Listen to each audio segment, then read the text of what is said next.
And welcome back to Rowdy.com's continuing look at the preseason top 20 as defined by this fine publication, NASCAR Illustrated.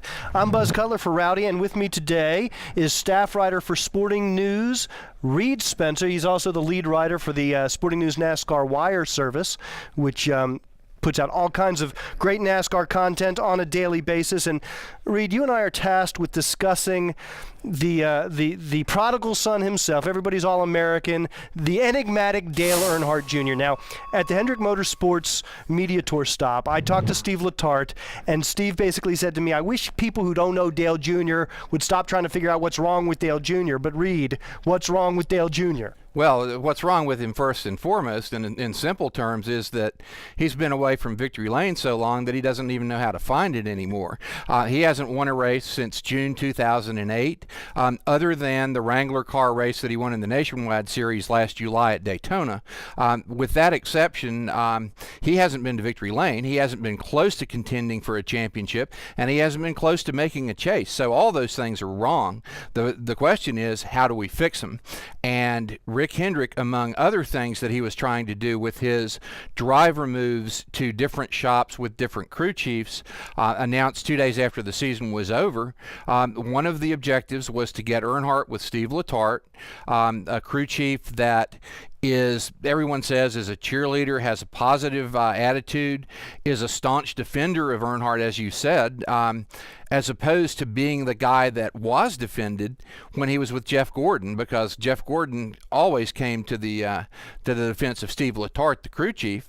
Now Steve is taking on that role with Junior, and expects Junior to do better than he has over the last couple of years, which is not saying a whole lot. It's almost as if Letarte and Junior are in the position to redeem one another.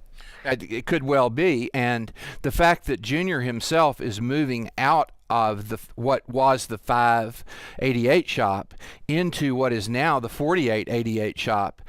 Junior's getting away from guys who frankly didn't believe he could get the job done, and now is going to a team where Steve Letarte and the remnants of the 24 team are there and seem to be more supportive of Junior and his abilities than the past contingent are. I also talked to Tony Gibson at length about Junior when we were at Stewart-Haas Racing.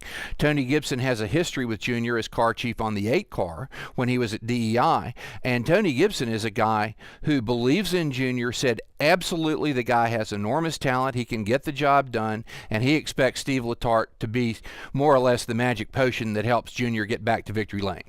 What do you say to people who suggest that Junior just hadn't been able to make the transition to the new car? The new car is just stymieing him.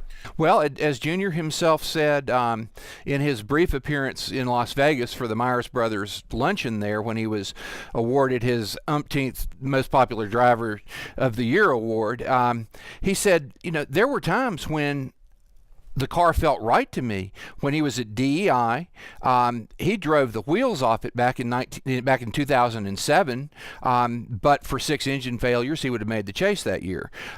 Early in 2008, when he first signed with Hendrick, he won the Bud Shootout, and he had some great runs early in the year and ended up making the chase on the strength of the first half of that year. So, is it simply the fact that he can't drive that car?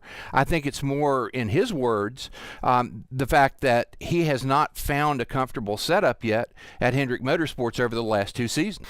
Well, NASCAR Illustrated has him in at 19th preseason. Does that feel right to you? Does it feel a little low? Does it feel a little high?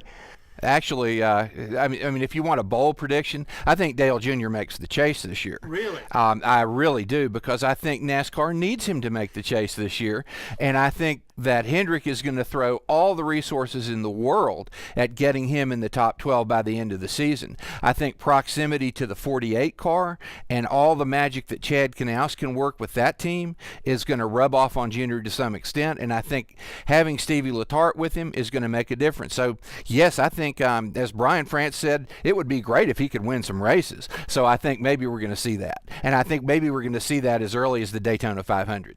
Excellent. Reed Spencer predicting a possible Daytona 500 victory for Dale Earnhardt Jr., a chase berth definitely for Dale Earnhardt Jr. Thank you, sir. Appreciate your time, and make sure you join us. We're going through the entire top 20 top to bottom or bottom to top.